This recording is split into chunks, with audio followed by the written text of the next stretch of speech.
Assalamualaikum warahmatullahi wabarakatuh. Saya Muhammad Amirul Hafiz bersama ahli kumpulan saya yang pertama sekali bernama Muhammad Farhan Hakimi, seterusnya Muhammad Zakwan, Muhammad Hafizuddin, Muhammad Danish, Muhammad Daniel Al-Husna, Muhammad Syahir Iman dan Muhammad Akil Mazmi akan membentangkan tajuk kami iaitu pergaulan bebas dalam kalangan remaja masa kini.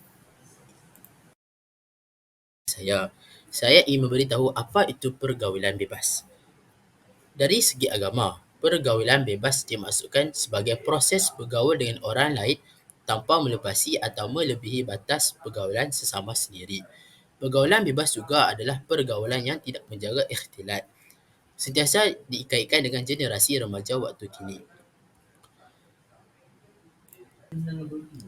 Seterusnya, saya akan menerangkan bagaimana pergaulan ini terjadi. Yang pertama, pergaulan ini terjadi disebabkan tidak menjaga batas ikhtilat sesama lelaki dan perempuan. Seterusnya, pergaulan ini terjadi disebabkan antropogenik daripada ajaran barat yang tidak mempedulikan batas jantina lain. Selain itu, pergaulan ini boleh terjadi kepada siapa saja, tidak kira umur atau darjat. Yang terakhir, pergaulan bebas ini boleh terjadi disebabkan iman yang lemah yang mudah terpesong dan terjebak dalam gejala ini. Seterusnya, saya akan mengulaskan masalah pergaulan bebas dalam kalangan remaja. Yang pertama, bergaul sesama lelaki dan perempuan tanpa mempunyai jarak yang bersesuaian. Yang kedua, berduraan di kawasan awam maupun di kawasan sunyi. Yang ketiga, tiada pengawasan diberikan oleh orang lain sesama lelaki dan perempuan ketika bergaul bersama-sama. Yang keempat, berlepak tanpa tujuan bersama jantina yang berbeza. Seterusnya, saya akan membincangkan tentang faktor kenapa isu ini terjadi. Yang pertama ialah kerana kurangnya didikan agama daripada ibu bapa kepada anak-anak mereka. Yang kedua ialah kerana tidak mengamalkan didikan agama yang diberikan oleh ibu bapa di sekolah ataupun di mana-mana tempat. Yang ketiga ialah sikap endah tidak endah dalam kalangan remaja, dan akhir sekali kerana banyak remaja zaman sekarang yang menggunakan alasan zaman sudah berubah, iaitu ideologi saintism apabila mereka menerima teguran.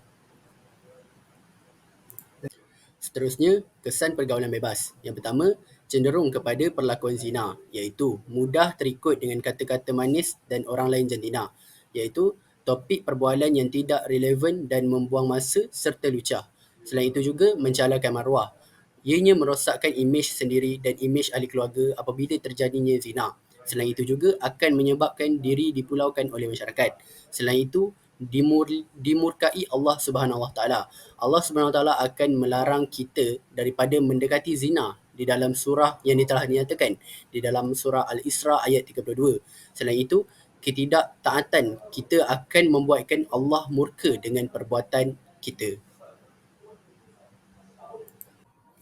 Seterusnya, saya Muhammad Zakwan ingin membentangkan tentang kaedah penyelesaian.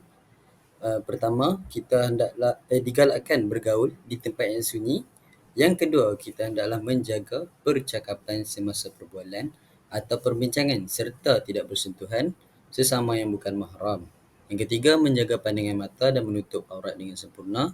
Yang keempat, pihak ibu bapa juga perlulah menetapkan had masa keluar dan masa pulang ke rumah kepada anak-anak. Sebagai contoh, anak perlulah pulang ke rumah selewat-lewatnya pada pukul 11 malam.